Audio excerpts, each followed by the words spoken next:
January 12th, 2021, 11 p.m., inside a federal prison in Terre Haute, Indiana, a woman sits alone in her cell. Outside those walls, lawyers on emergency phone calls, their voices urgent and strained. Courts are issuing stays of execution. Appeals are being filed at breakneck speed. Documents are flying between judges across multiple states. The clock is ticking, loudly, relentlessly, mercilessly. In less than 3 hours, this woman will either continue living, or she will become the first woman executed by the federal government in 67 years. 67 years. Think about that. The last time this happened, Dwight D. Eisenhower was president. Most of our parents weren't even born yet. But tonight, history is about to be made, one way or another. Here's what makes this night absolutely unprecedented. In the last 48 hours alone, 3 different courts have granted stays of execution. 3 times, the legal process hit the brakes. 3 times, lawyers thought they had more time. 3 times, hope emerged. And 3 times, higher courts overturned those stays. The legal system is racing against time itself, and time is winning.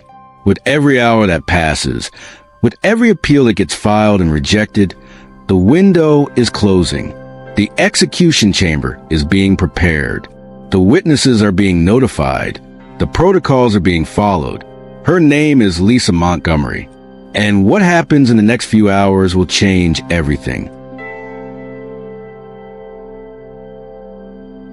But before we untangle this incredibly complex case, I need you to do something for me. Hit that subscribe button right now. I'm serious. If you want true crime that goes deeper than the headlines, that doesn't just tell you what happened but asks why it matters, you need to be part of this community. And here's what I really want. Drop a comment right now telling me where you're watching from.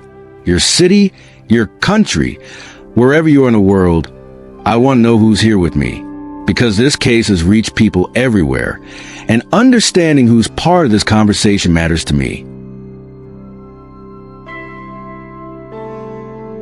This is a story of Lisa Montgomery's final 24 hours on Earth.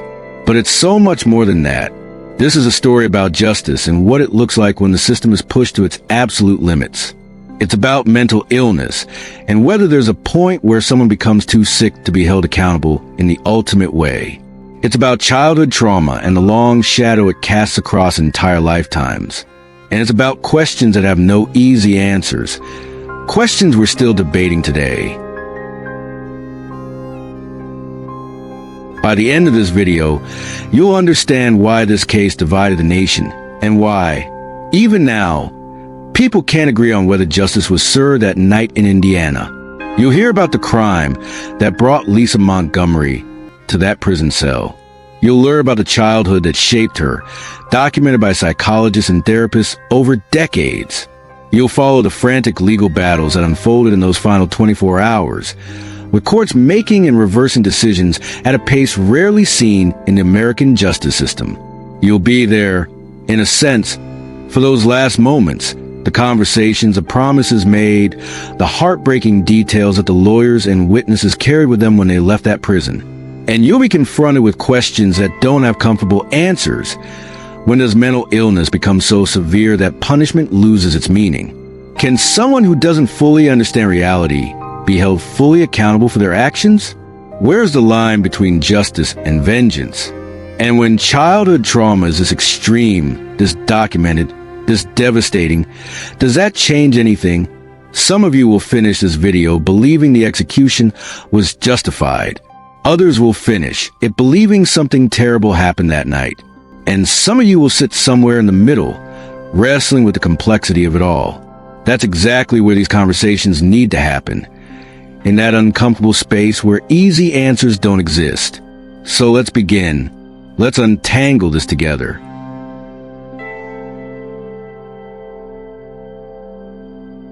Before we go any further, we need to talk about who Lisa Montgomery actually was. Not the headlines, not the crime that would define her in the public consciousness, but the person, the human being with a history, A story, a life that began long before that prison cell in Indiana. Because here's the thing, it's easy to reduce someone to their worst act. It's simple. It's clean. It lets us put people in boxes labeled good or evil and move on with our lives. But the reality is always more complicated than that. Lisa Montgomery was 52 years old when she faced execution. She had been in federal custody for 17 years at that point. 17 years is a long time. Long enough for children to grow into adults. Long enough for the world to change in countless ways. And during those 17 years, Lisa wasn't housed in a standard federal prison. If you followed this case in the media, you saw headlines about a monster, a woman who committed an unspeakable act. And those headlines weren't wrong about the severity of what happened. We'll get to that. But they told an incomplete story. Because while the public saw sensational news coverage, mental health professionals were documenting something else entirely. They were seeing a woman whose psychological evaluations painted a picture so disturbing that it challenged everything we think we know about crime and punishment. For years leading up to her scheduled execution, Lisa had been housed at a specialized federal prison in Texas. This wasn't just any facility. This was a prison specifically designed for women with special mental health needs. Women who required ongoing psychiatric care. Women whose conditions were too severe for standard prison populations. At this specialized facility, Lisa received continuous treatment for documented mental health conditions.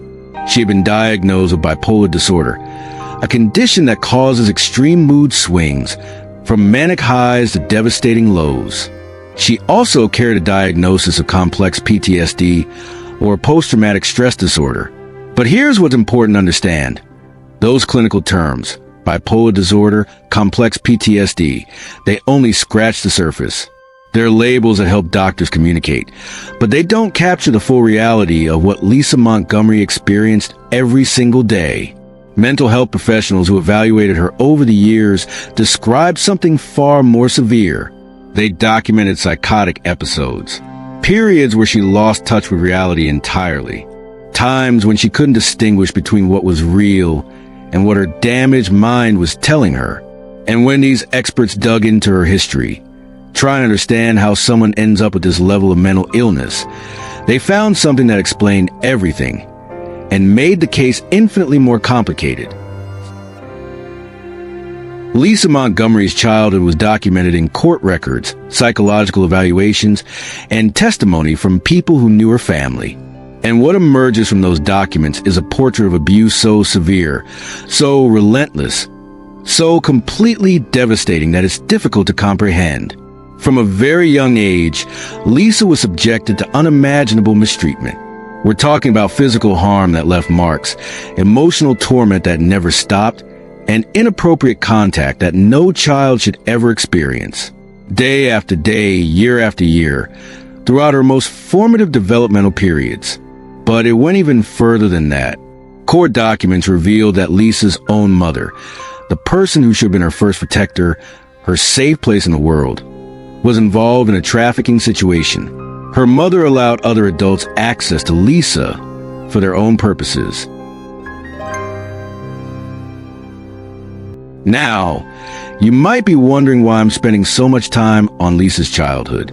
And here's why. Because the science matters here. This isn't speculation or excuses.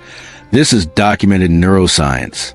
When a child experiences severe, prolonged trauma during critical developmental years, it physically changes the structure of their brain. We're not talking about metaphors or psychological theories. We're talking about actual, measurable changes in brain structure and function. The areas of the brain responsible for emotional regulation, the parts that help us control our impulses, manage our feelings, respond appropriately to stress, those areas develop differently in children who experience chronic abuse. The connections don't form the way they should. The brain literally rewires itself to survive in an environment of constant threat. And the part of the brain that helps us distinguish between reality and unreality, between what's actually happening and what we're imagining, that gets damaged too. Severely traumatized children often grow into adults who struggle with psychosis, with maintaining a grip on what's real. This is what happened to Lisa Montgomery. Her brain developed in an environment of relentless harm, and by the time she reached adulthood, the damage was profound and, according to experts, irreversible. Now, I need be very clear about something. None of this excuses what happened. Understanding someone's history doesn't erase their actions. Explaining how someone became capable of terrible things doesn't make those things any less terrible. But if we want to have honest conversations about justice, about punishment, about whether our system works the way we think it does, we have to look at the complete picture. We have to sit with the uncomfortable reality that people can be both victims and perpetrators. That suffering doesn't excuse causing suffering, but it does complicate our understanding of accountability.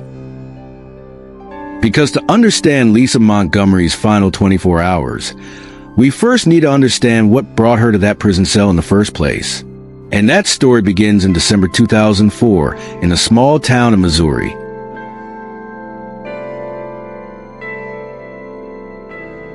December 16th, 2004. Skidmore, Missouri, a tiny town with barely more than 300 residents. The kind of place where everybody knows everybody, where people don't lock their doors, where a stranger stands out immediately. It's quiet, rural, the kind of community where life moves slowly and major crimes simply don't happen. Until they do. Bobby Jo Stinnett was 23 years old. She was 8 months pregnant, excitedly preparing for the arrival of her first child. She and her husband Zeb had recently moved into a small house in Skidmore, building their life together in this tight-knit community. Bobby Jo had a passion that connected her to people far beyond her small town. She bred rat terrier dogs. These small, energetic dogs were her specialty, and she'd built a reputation in the breeding community for producing quality animals. She was active in online forums and message boards dedicated to dog breeding. This was 2004, remember, when online communities were still relatively new, when people were just beginning to connect with strangers across the country through shared interests. Bobby Jo went by the username Bobby in these online spaces. She shared photos of her dogs, gave advice to other breeders, participated in discussions about bloodlines and training techniques. She was well-liked in these communities, known for being helpful and knowledgeable. It was through one of these online dog breeding communities that Bobby Jo first encountered someone using the name Darlene Fisher. Darlene claimed to be interested in purchasing a rat terrier puppy. She asked questions, seemed genuinely interested, and eventually arranged to visit Bobby Jo's home to see the dogs in person. In the dog breeding world, this was normal. Potential buyers often wanted to meet the breeder, see the facility, interact with the dogs before making a purchase. Bobby Jo had no reason to be suspicious. This was just another person from the online community, another potential customer, another conversation that had moved from the digital world to the real one. But Darlene Fisher wasn't who she claimed to be. It was Lisa Montgomery using a false name. On December 16th, Lisa Montgomery drove from her home in Kansas to Bobby Jo's house in Skidmore, Missouri. She arrived under the pretense of looking at puppies, of potentially making a purchase. Bobby Jo, trusting and unsuspecting, welcomed her into her home. What happened inside the house is difficult to talk about, but it's necessary to understand the full scope of this case. Lisa attacked Bobby Jo. The assault was brutal and deliberate.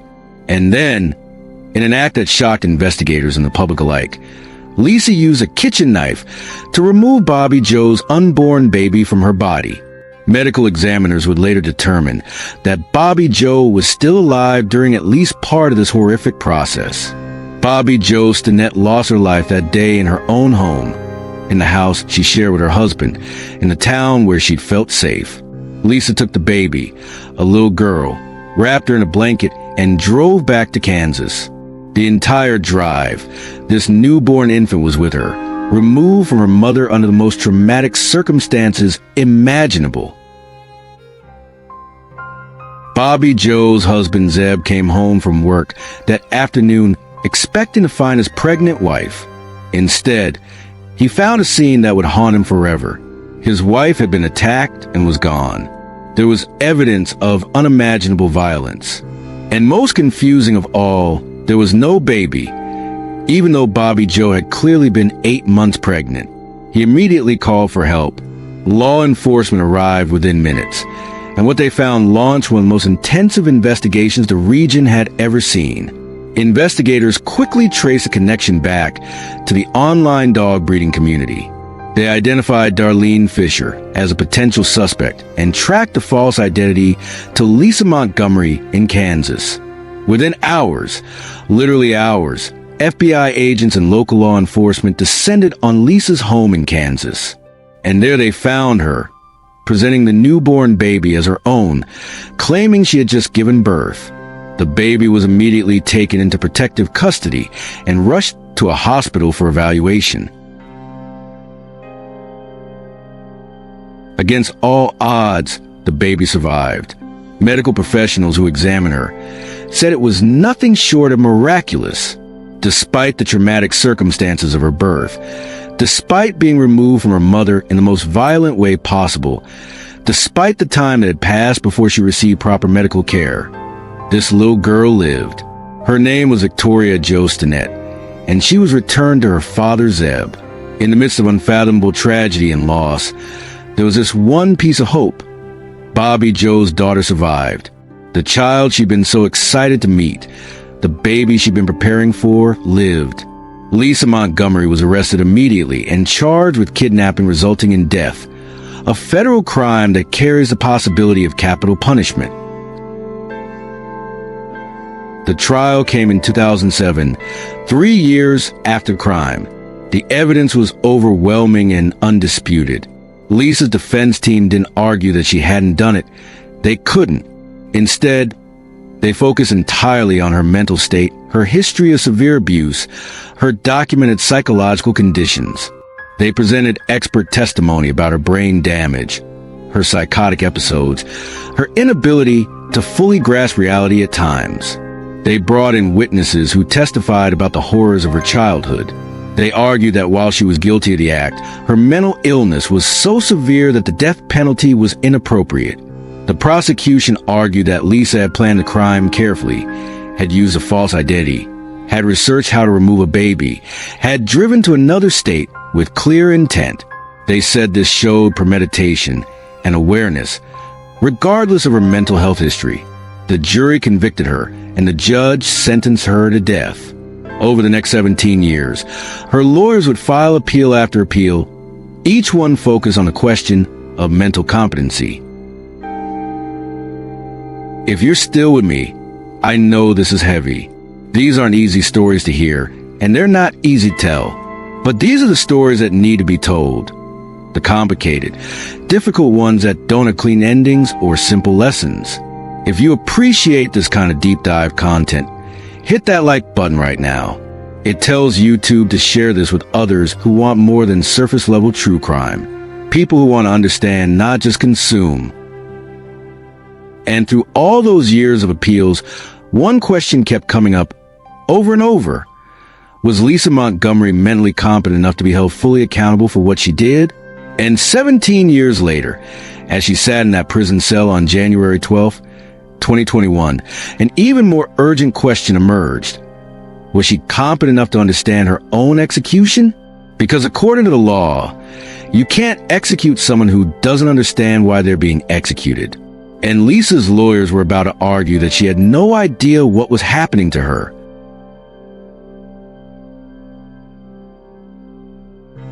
To understand what made Lisa Montgomery's execution so controversial, we need to understand the context. The political and legal landscape that surrounded her case in late 2020 and early 2021. For 17 years, from 2003 to 2020, the federal government didn't execute anyone. 17 years. State executions continued during this time in some states, but at the federal level, capital punishment had effectively paused. There were people on federal death row, cases working through appeals, but no one was actually being executed. This wasn't because of a law or a formal moratorium. It was a combination of legal challenges, changing public opinion about the death penalty, and administrations that simply weren't prioritizing federal executions. That changed in July 2020. The Trump administration announced that federal executions would resume, and they moved quickly. Attorney General William Barr pushed for a new protocol for lethal injections, streamlining the process to make executions easier to carry out. And then they started happening at a pace the country hadn't seen in decades. Semi-break. Between July 2020 and December 2020, just 6 months, 10 people were executed by the federal government. 10 executions in half a year after 17 years of none. The acceleration was stunning. Legal experts, death penalty opponents, even some death penalty supporters expressed concern about the speed. Appeals that would normally take months were being decided in days. Execution dates were being set and carried out with little time for final legal challenges. It felt, to many observers, less like justice being served and more like a rush to get through as many executions as possible before something changed. And everyone knew what that something was. Lisa Montgomery's execution was scheduled for January 13th, 2021. That date is significant for one very specific reason. It was exactly 1 week before Joe Biden's inauguration as President of the United States. 1 week, 7 days before a new administration would take control of the federal government. The timing raised immediate questions. Why schedule her execution for this narrow window? Why not wait a few weeks, a few months, let the new administration settle in and decide how they wanted to handle federal death penalty cases? The answer lies in the stark difference between the two administrations' positions on capital punishment. President Donald Trump was an ardent, vocal supporter of the death penalty. He called for its expansion, praised executions publicly, and made it clear he believed capital punishment should be used more frequently, not less. Under his administration, those 10 federal executions in 2020 represented a clear policy priority. President-elect Joe Biden, on the other hand, had stated his opposition to the federal death penalty. He'd promised during his campaign to work toward ending its use. He'd made it clear that his administration would take a different approach. So the narrow window between the election and the inauguration became crucial. If the Trump administration wanted to carry out Lisa Montgomery's sentence, they had to do it before Biden took office. After January 20th, the political will to proceed might disappear entirely. This created an uncomfortable reality. Lisa Montgomery's execution date wasn't determined by the normal pace of legal appeals or some natural timeline of justice. It was determined by a political calendar, by the transition between administrations, by the desire to complete the execution before policy priorities shifted. There was another element that made this execution historic. Lisa Montgomery will be the first woman executed by the federal government since 1953.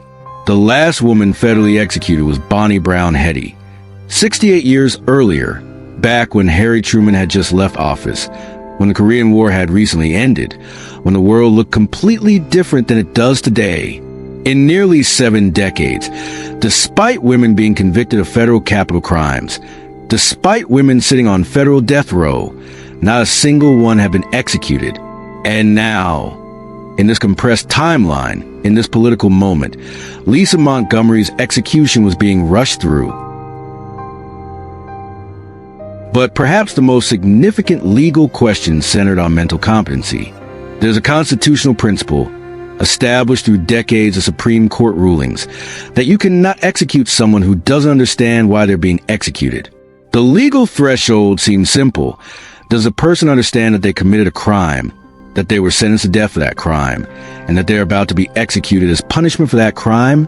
But Lisa's lawyers argued something more complex. They weren't just saying she didn't understand the technical process.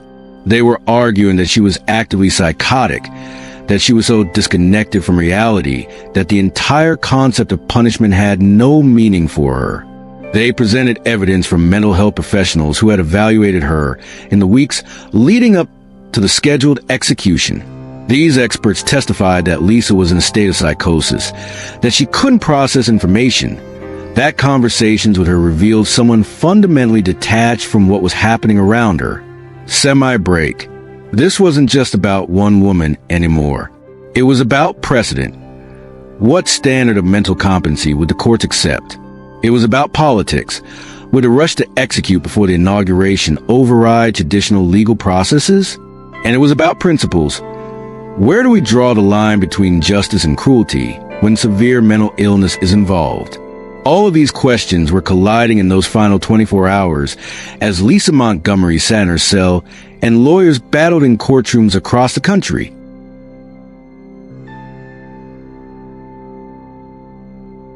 January 12, 2021. Morning. Lisa Montgomery wakes up in her cell at the federal prison in Terre Haute, Indiana. Sunlight filters through the small window. Another day begins like countless others before it. The same walls, the same routine, the same institutional sounds echoing through the corridors. Except this isn't just another day. This is her last full day on Earth. But here's the haunting question that would define everything that followed. Did Lisa truly understand that? Did she grasp that in less than 24 hours she would be gone? That these were her final hours? According to those who spent that day with her, the answer was deeply troubling. Amy Harwell, one of Lisa's attorneys, arrived at the prison that morning. She'd been fighting for Lisa's life through the courts for years, filing appeals, presenting evidence of mental illness, arguing that her client was too sick to execute. But now, with hours left, she was preparing for what she hoped wouldn't happen, but knew probably would. Amy wasn't just coming as a lawyer that day. She was coming as one of the last people who would spend meaningful time with Lisa before the execution. And that meant balancing her role as a legal advocate with something much more human, being present for someone in their final hours. Amy spent 4 hours with Lisa that morning, for hours that should have been filled with last conversations, final words, perhaps a measure of understanding or closure. But that's not what happened. Amy later described those hours in interviews, and her account is chilling. Lisa was more detached from reality than Amy had ever seen her before.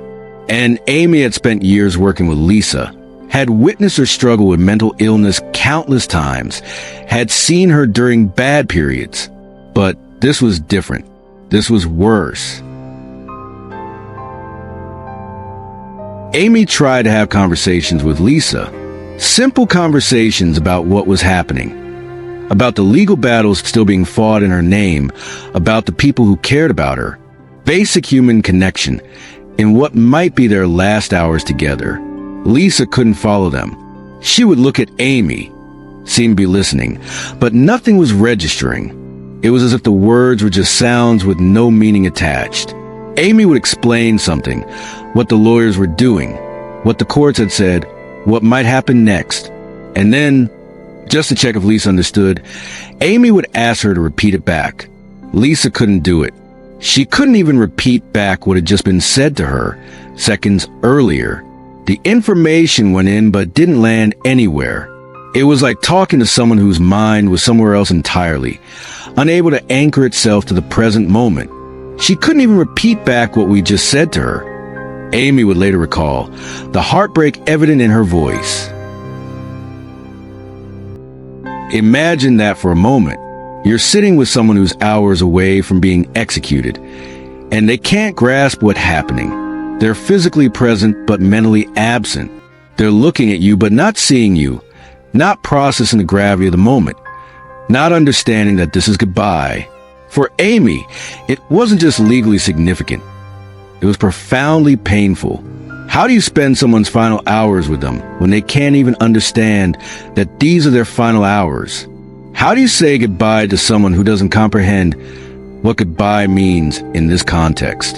The legal question of competency, whether someone understands enough to be executed, became viscerally, heartbreakingly real in that prison visiting room. During those morning hours, another visitor arrived, John Francisco. The name might not mean anything to you, but to Lisa Montgomery, John Francisco was a connection to a time before everything fell apart, a thread linking back to childhood, to innocence, to a version of herself that existed before trauma consumed everything. John Francisco had been Lisa's church bus driver when she was a little girl. Every Sunday, he would drive through her neighborhood, picking up children to take them to church. And every Sunday, little Lisa would be waiting. His mother had been Lisa's Sunday school teacher, the woman who taught her Bible stories, who showed her kindness, who represented safety in a home life that offered none.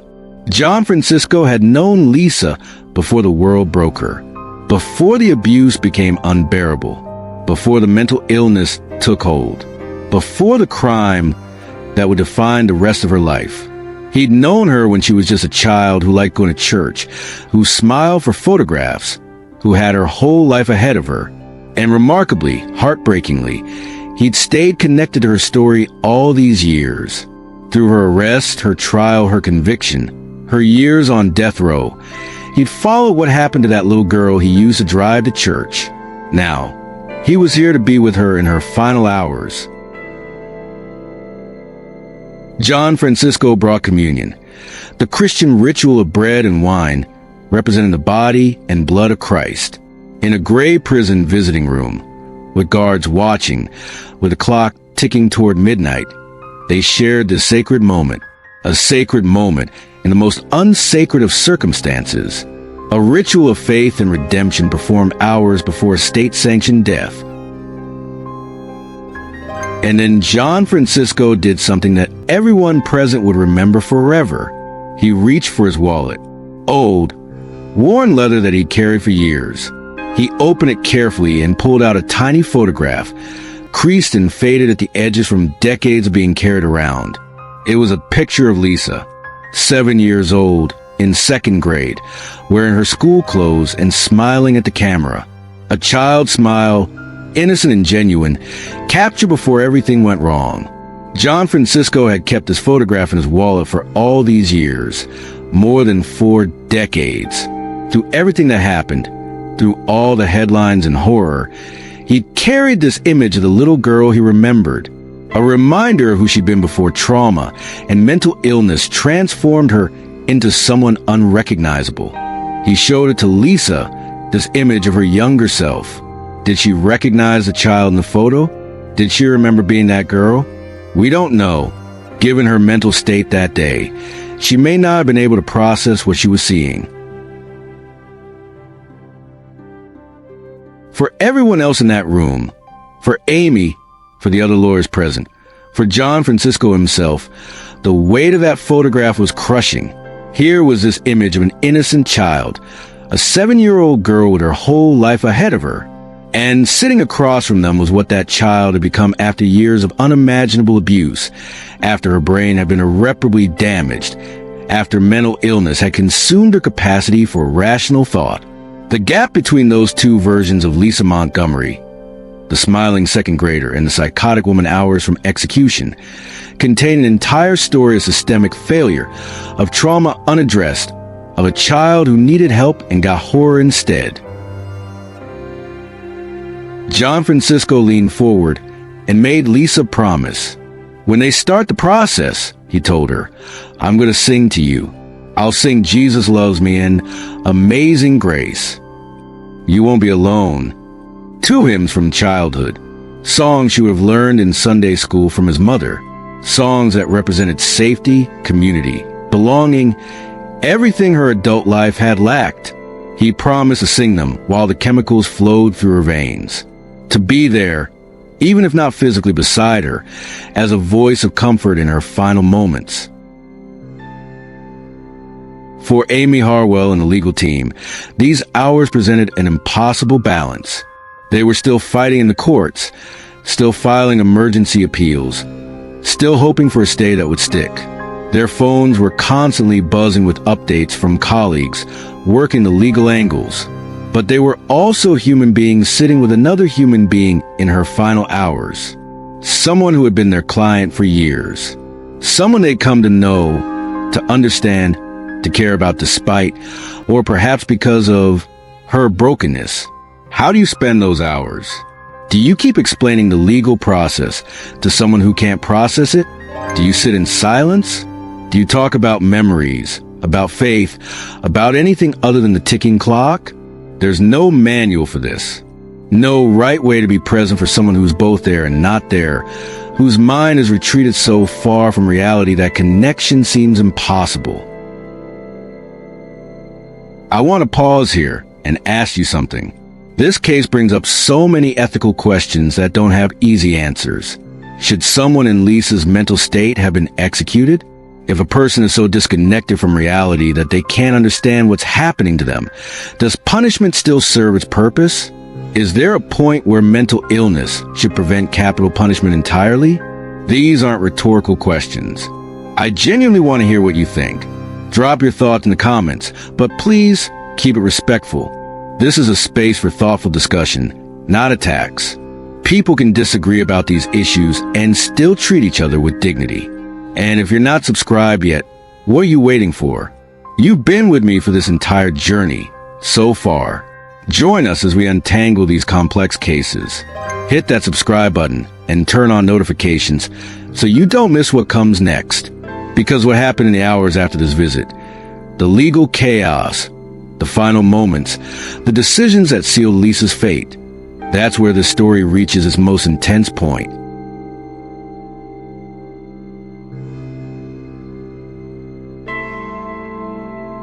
While Lisa Montgomery sat in that prison visiting room with her lawyer and spiritual advisor, barely able to process what was being said to her, the legal system was exploding into chaos.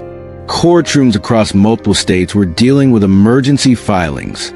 Judges were being pulled into urgent hearings. Clerks were processing documents at breakneck speed.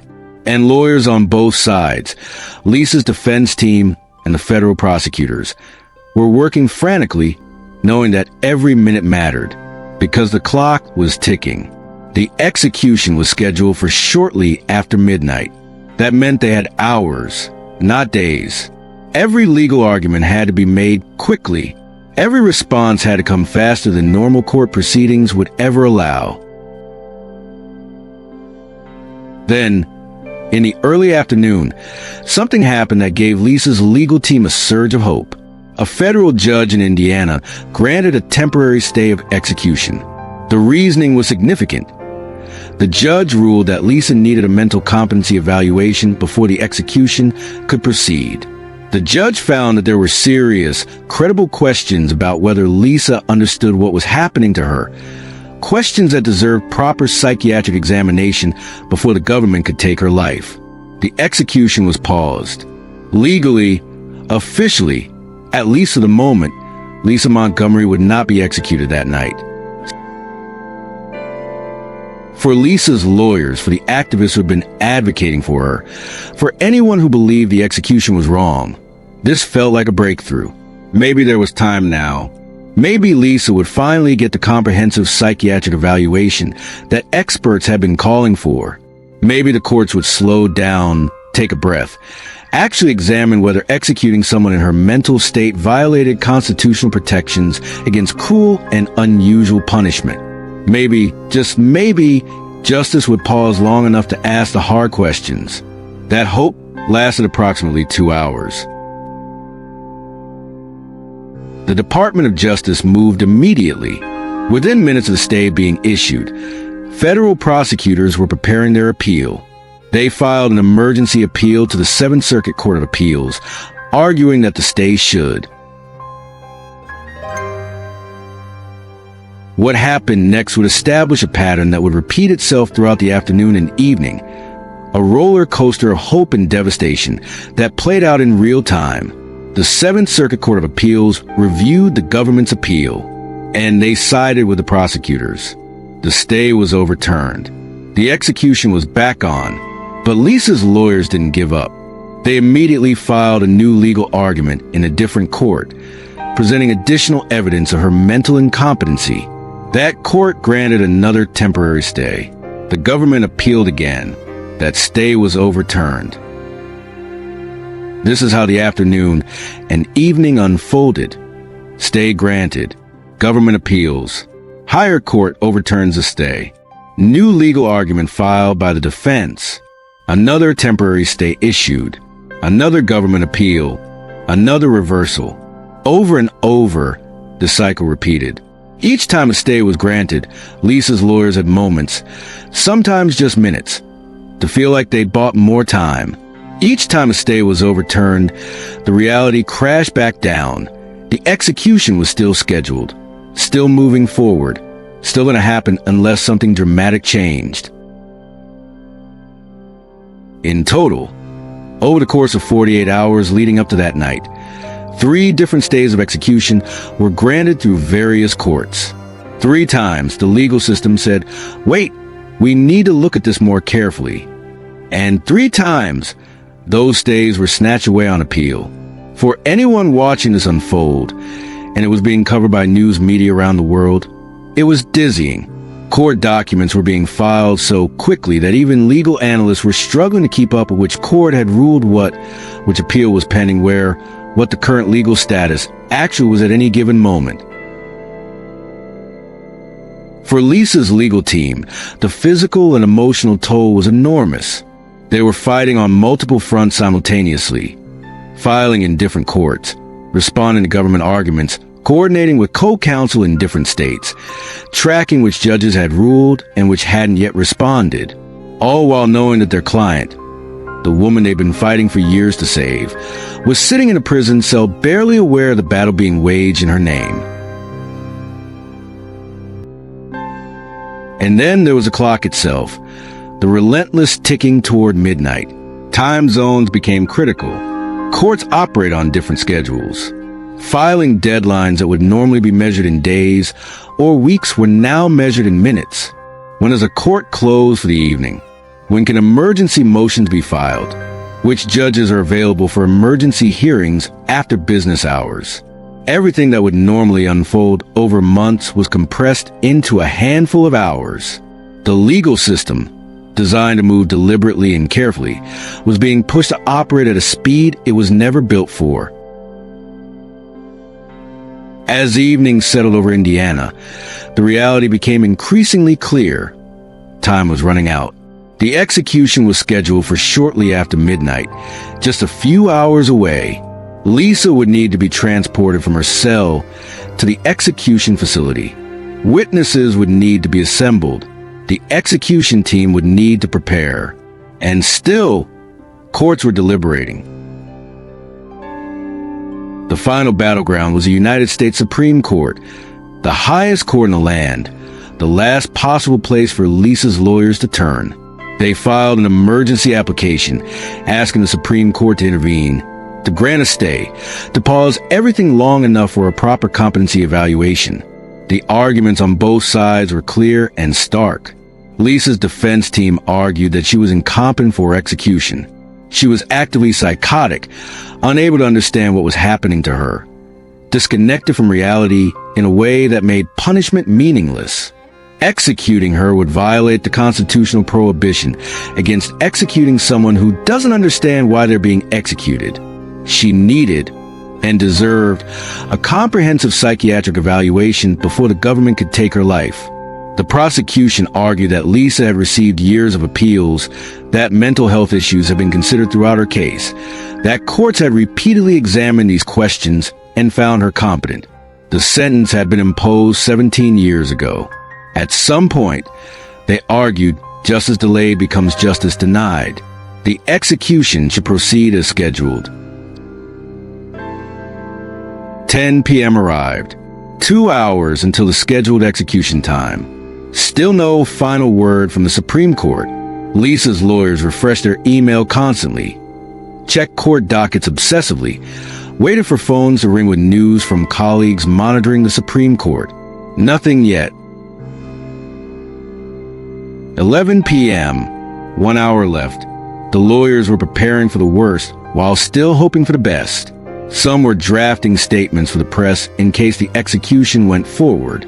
Others were preparing one more emergency filing, one more legal argument, one more attempt to buy time. Inside the prison, Lisa was being prepared for transfer to the execution facility. Guards were following protocols. The machinery of state execution was moving forward, regardless of what the courts might still decide. The midnight hour was approaching, and the question that had haunted this case for 17 years, whether Lisa Montgomery would live or die, was finally, definitively about to be answered.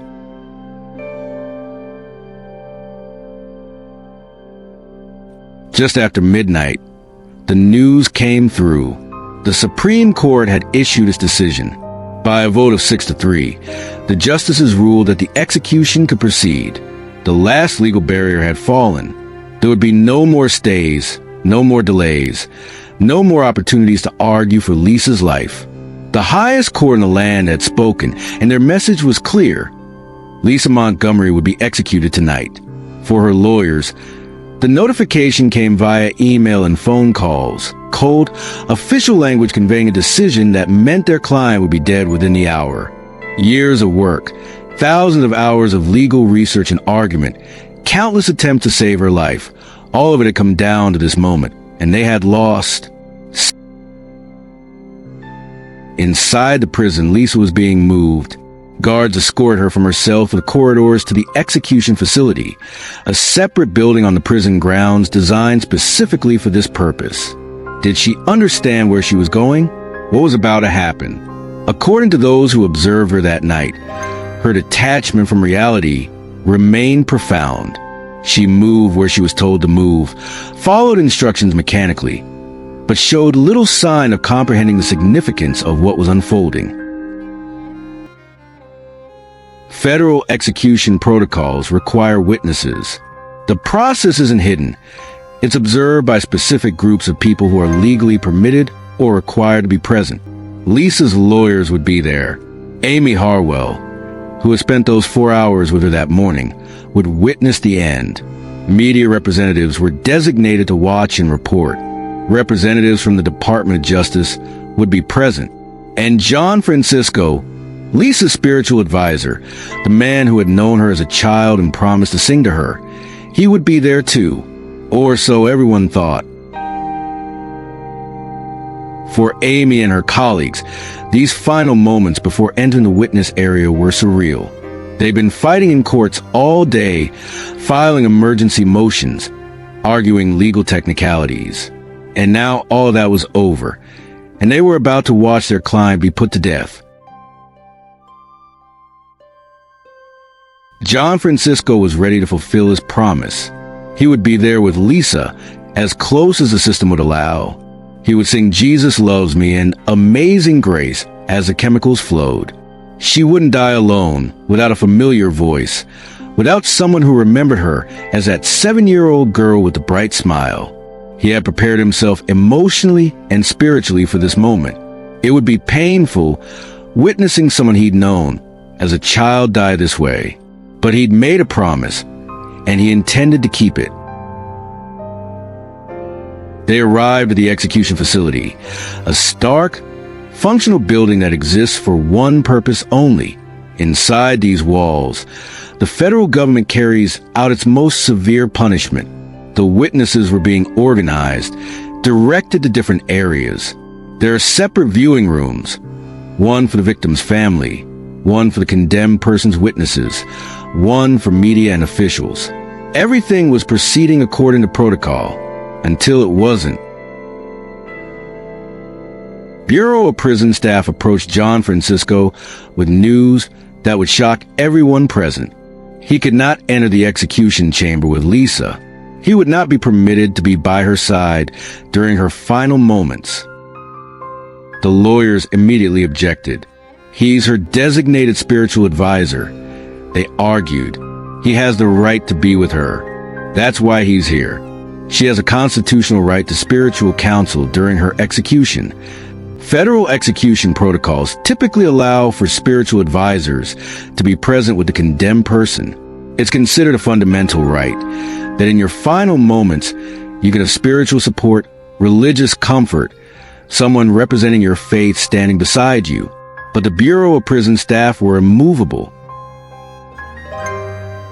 "It's too late," they said. "She's already on the gurney. She's already strapped in." Let that sink in for a moment.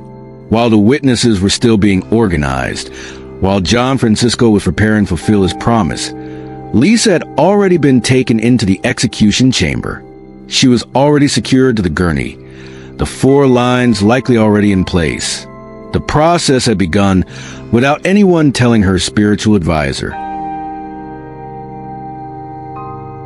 The cruelty of that moment is hard to overstate. John Francisco, the man who had driven Lisa to church when she was a little girl, who had kept her second-grade photograph in his wallet for over 40 years, who had come to prison that morning to pray with her and share communion, who had promised he would sing to her so she wouldn't be alone, was being told he couldn't be by her side.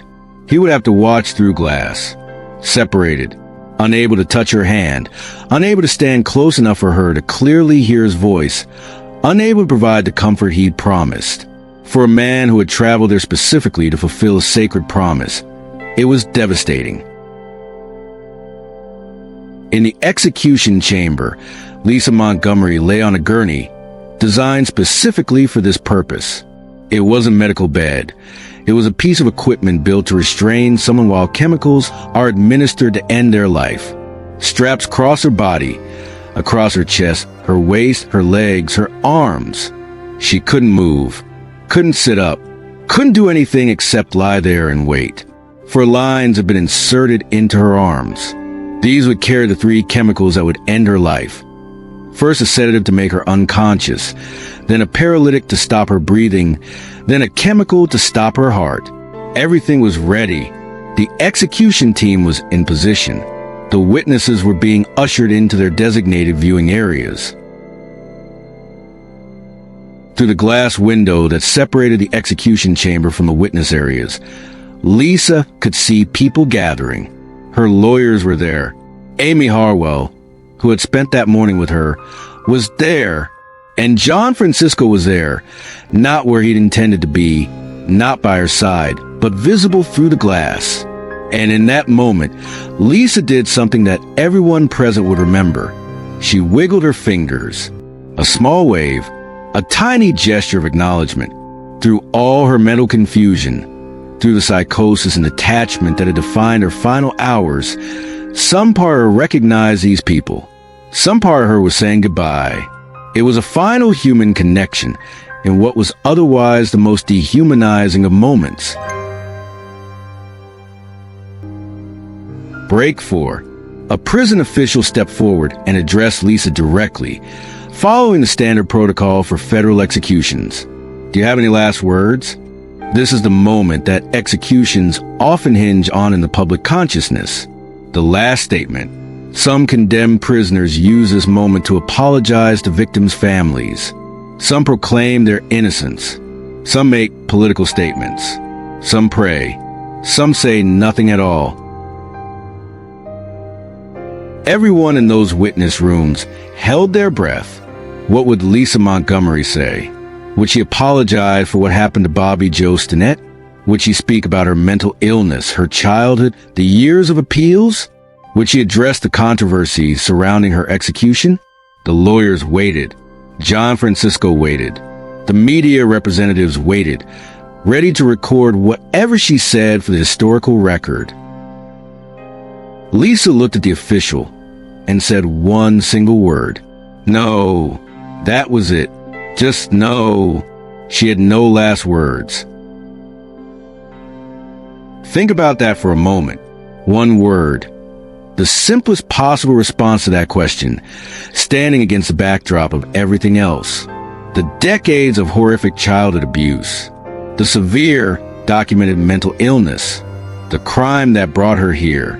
The 17 years of legal battles. The controversy about mental competency. The rushed execution before a new administration took office. The 3 stays granted and overturned. The lawyers fighting until the final hour. The childhood bus driver who kept her photograph for 40 years. All of that complexity, all of that history, all of those unanswered questions. And her last word was simply no. Was it defiance? Was it confusion? Was it that her psychosis was so severe she couldn't formulate anything more? We'll never know. The officials stepped back. The execution team moved into position. The first chemical began flowing to the foreline. A sedative, meant to render her unconscious within seconds. Lisa's eyes would have been open and looking toward the glass where her lawyers and John Francisco stood, began to close. Her eyelids grew heavy, then shut. The second chemical followed, a paralytic agent that stops all voluntary muscle movement, including breathing. Those watching noticed movement in Lisa's mouth, a bubbling appearance. Her tongue seemed to roll slightly. These weren't voluntary movements. They were physiological responses to chemicals. The third chemical was administered, potassium chloride, which stops the heart. A rolling movement appeared in her lower chest. The lawyers, who had been trained by medical consultants on what to expect, recognized the sign. It indicated an obstruction of the airways, a struggle for breath that Lisa could no longer control or even feel due to the paralytic. Amy Harwell watched, helpless. The legal fight was over. There was nothing more to file, no more arguments to make, no more courts to appeal to. John Francisco watched through the glass, unable to be by her side as he'd promised, unable to sing to her the way he'd intended, separated by policy and glass and the machinery of execution. At 1:31 in the morning on January 13th, 2021, a prison official checked for vital signs and made the formal pronouncement. Lisa Montgomery was gone. The execution chamber fell into a heavy silence. The process was complete. The witnesses sat with what they'd just seen, each processing it in their own way. Then, following protocol, the witnesses began to file out. The lawyers, the media representatives, the officials, John Francisco. They walked out of that building into the cold January night, leaving behind the body of a woman whose life and death would continue to spark debate for years to come. Lisa Montgomery had become the first woman executed by the federal government in 67 years. Since Bonnie Heady in 1953, no other woman had faced federal execution. That historic gap had ended. And now, everyone who had been part of this night would have to carry the memory of it forward.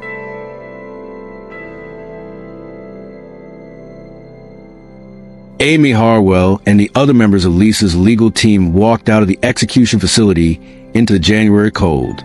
It was around 2 a.m. now, the darkest, quietest hours of the night. The Indiana winter air hit them immediately. Cold, sharp, real, after the surreal horror of what they just witnessed. The physical sensation of cold air on their faces was almost jarring, a reminder that they were still alive, still breathing, still existing in the world while their client no longer was. What do you do after witnessing something like that? After watching someone you fought for, someone you spent years trying to save, be put to death while you stand helpless behind glass? There's no protocol for that kind of grief and moral exhaustion. No guidebook for processing what it means to watch the state end a life. Especially when you believe that life shouldn't have been ended, that the person was too mentally ill to be executed, that justice wasn't served but violated. The lawyers walked their cars largely in silence. What was there to say? They'd lost. Despite years of appeals, despite evidence of severe mental illness, despite the frantic legal battles of the past 48 hours, they'd lost. By 2:30 in the morning, the legal team had made it back to their hotel near the prison. They gathered in one of the rooms, too wired from adrenaline and grief to sleep, needing to be together, needing to process what had just happened. They were exhausted, physically from the sleepless hours, emotionally from the weight of what they'd witnessed, mentally from the legal battles that had consumed the past 2 days. And then they made a disturbing discovery. As they moved through the hotel, getting ice, going to their rooms, walking to the hallways, they began to notice other people, a lot of other people, people who were clearly together, clearly part of some organized group, clearly not typical hotel guests at 2:30 in the morning. And then they realized who these people were. Bureau of Prison staff, 65 of them to be exact. The same people who had just participated in Lisa Montgomery's execution were staying at the same hotel.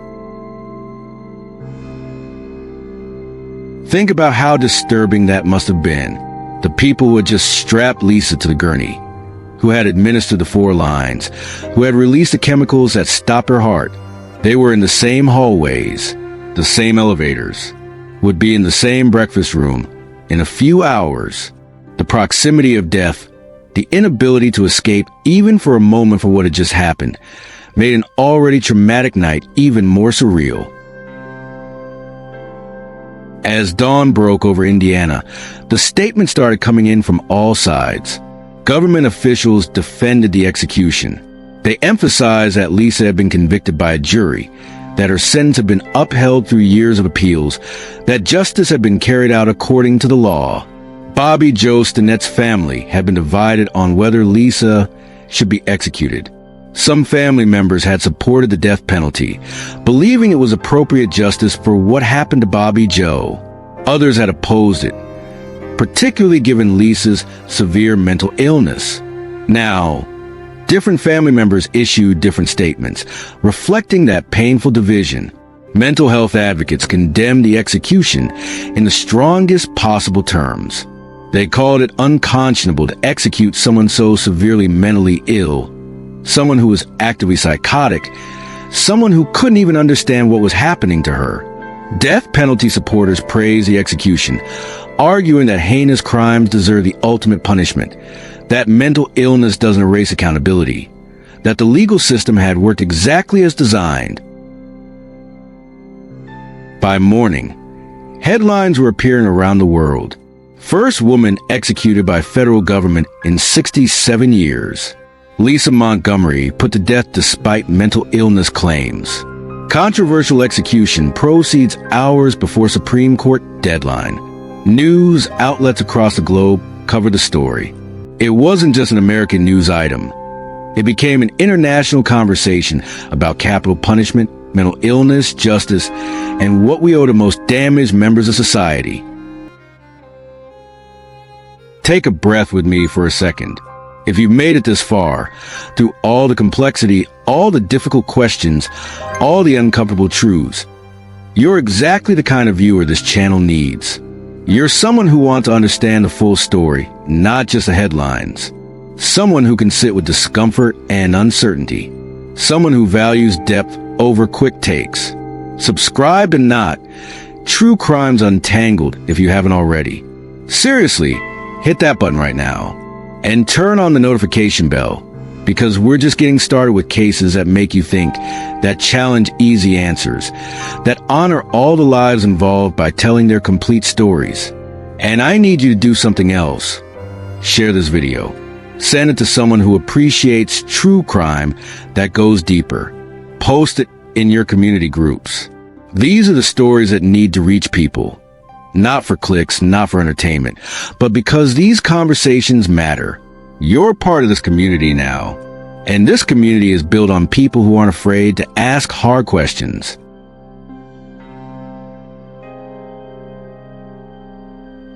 January 20th, 2021.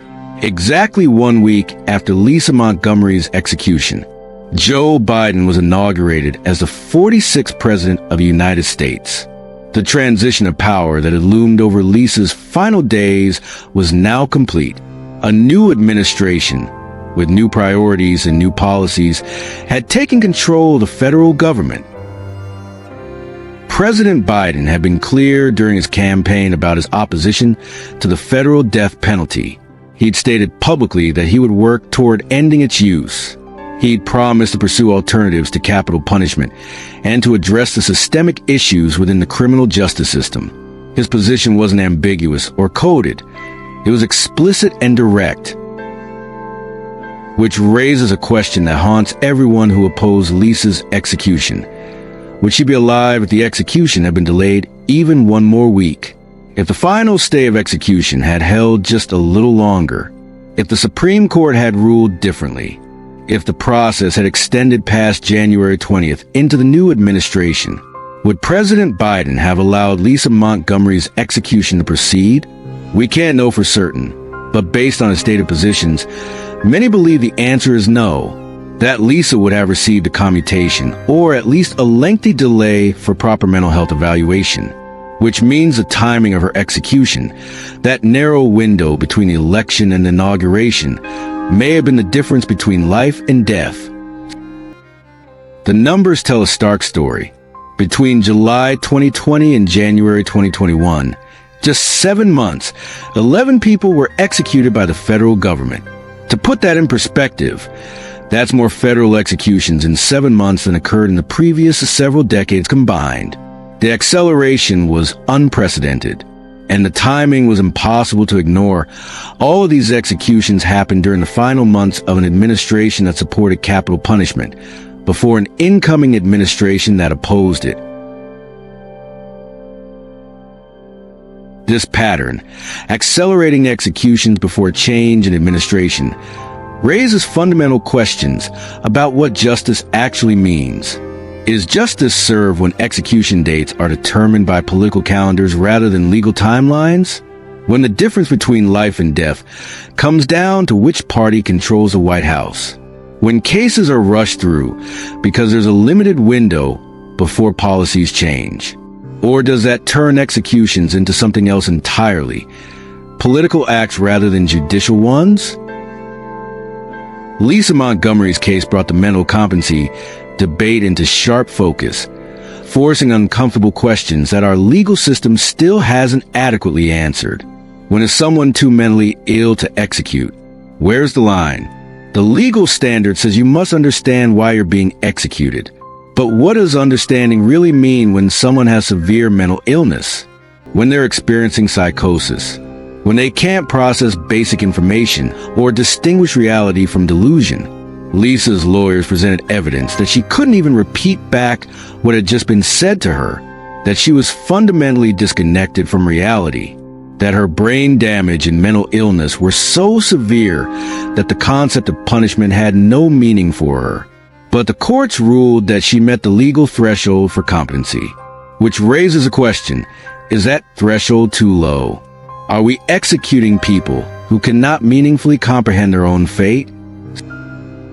Lisa Montgomery's case also illuminates something we don't talk about enough: the direct pipeline from childhood trauma to the criminal justice system. The abuse Lisa experienced wasn't just severe, it was documented.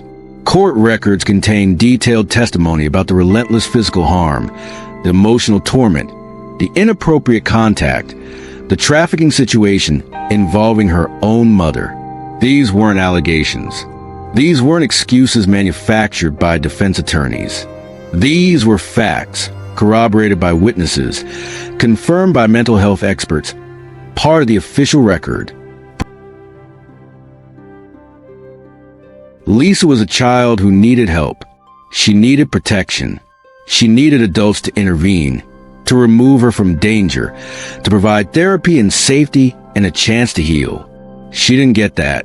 The systems that should have protected her failed completely. And that failure allowed the abuse to continue, allowed the trauma to compound, allowed her brain to develop in an environment of constant threat, ultimately creating the severe mental illness that would define the rest of her life. Which leads to a question that's deeply uncomfortable.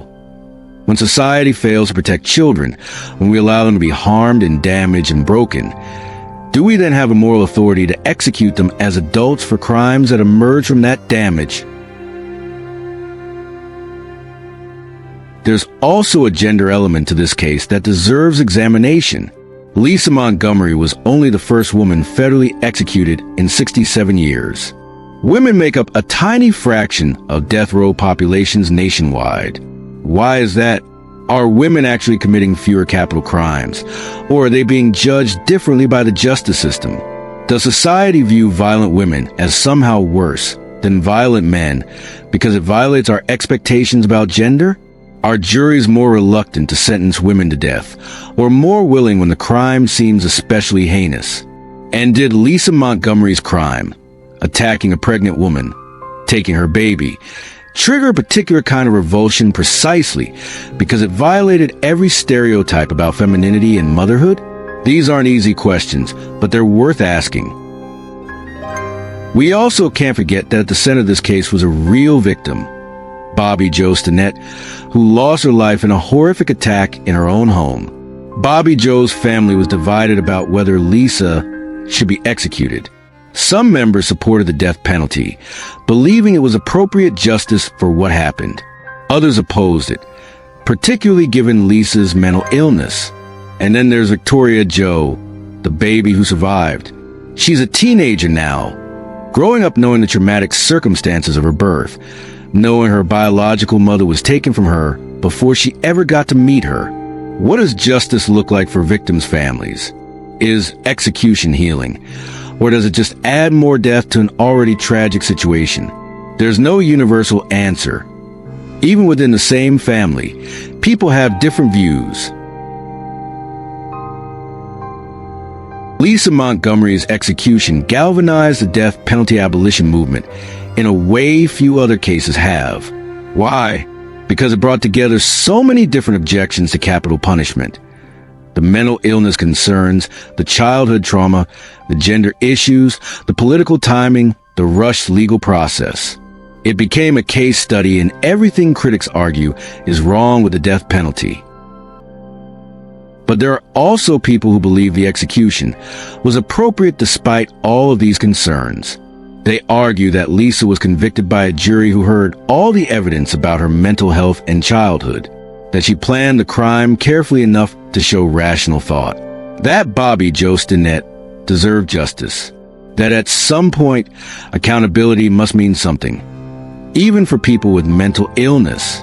These views deserve to be acknowledged too, even if others disagree with them.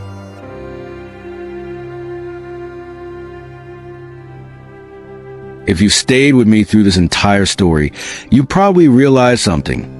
There are no easy answers here, no clean conclusions, no simple moral that wraps everything up neatly. And that's exactly the point. Because here's what we know, and all of these things are simultaneously true. What happened to Bobby Jo Stinnett was horrific. A young woman, 8 months pregnant, excited about becoming a mother, was attacked in her own home and lost her life in the most brutal way imaginable. That's a tragedy that can never be undone. What happened to Lisa Montgomery as a child was also horrific. The documented abuse, the trafficking, the relentless harm from the people who should have protected her, that shaped everything that came after. The baby survived. Against all odds, Victoria Jo lived. In the midst of unimaginable tragedy, that's something close to miraculous. A severely mentally ill woman. Someone who couldn't even process basic conversations, who was actively psychotic, who had documented brain damage, was executed by the federal government. And reasonable, thoughtful people disagree about whether that execution represented justice. These questions don't have comfortable answers, but they're worth asking. Did executing Lisa Montgomery make anyone safer? She'd been in prison for 17 years. She wasn't a threat to society. Her execution didn't prevent future crimes. Did it bring healing to Bobby Jo's family? Maybe for some members. But the family was divided. Some supported the execution, some opposed it. There's no universal healing through death. What does it say about us as a society that we execute people who are severely mentally ill? That we can acknowledge someone has profound brain damage and still decide they should die? Where's the line between accountability and cruelty? Can punishment have meaning for someone who can't fully comprehend what's happening to them? As we close this story, we need to remember all the lives involved. Not just one, but all of them. Bobby Jo Stinnett, a young woman with dreams and plans, who loved her dogs, who was preparing to become a mother. She lost her life in her own home, and that loss can never be minimized or forgotten. Victoria Jo, the baby who survived but grew up without her biological mother. She's a teenager now, carrying a story she didn't choose, living with knowledge that most people never have to process. Lisa Montgomery, the perpetrator who committed an unspeakable act, yes, but also the severely mentally ill woman whose brain was damaged by childhood trauma. The abused child who grew into a broken adult. All of those identities existed in one person. And the families left behind on all sides.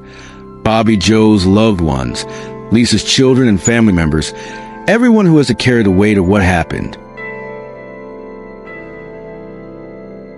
This case is a mirror. It reflects our values as a society, the strengths and failures of our justice system, how we treat mental illness, how we respond, or fail to respond, to childhood trauma. It asks us to think about what justice really means. Whether punishment can be meaningful when the person being punished can't fully comprehend it. Whether we're comfortable executing people whose crimes emerge from documented brain damage caused by abuse we fail to prevent. If there's anything to take away from this case, maybe it's this. We need earlier, better intervention for abused children. Lisa Montgomery was a child who needed help and got horror instead. How many others are out there right now? We need better mental health care within the justice system. The number of severely mentally ill people in prisons and on death row should horrify us. We need to keep asking hard questions about capital punishment itself. When does it serve justice? And when does it just add more death to already tragic situations? And we need to accept that justice is complicated when severe mental illness is involved. There may not be perfect answers. This is why not. True Crimes Untangled exists, not to give you easy answers or simple morals, not to tell you what to think, but to dig deep in the headlines, to sit with the discomfort cases that challenge us, to honor all the lives involved by telling their full, complicated stories. If that resonates with you, if you value depth over quick takes, if you can handle complexity and nuance, then this community needs you. Subscribe right now. Turn on those notifications so you don't miss the next case. And drop a comment with your respectful thoughts. What do you think justice should look like in cases involving severe mental illness? Where you draw the line between accountability and compassion? I'll be reading every single comment, and I genuinely want to know what you think. Thank you for untangling this with me. Thank you for staying through a difficult, complicated story that doesn't offer comfortable conclusions. Thank you for being the kind of person who wants to understand, not just judge. Until next time, keep questioning, keep thinking, keep seeking truth in all its messy, complicated forms. This has been Not True Crimes Untangled.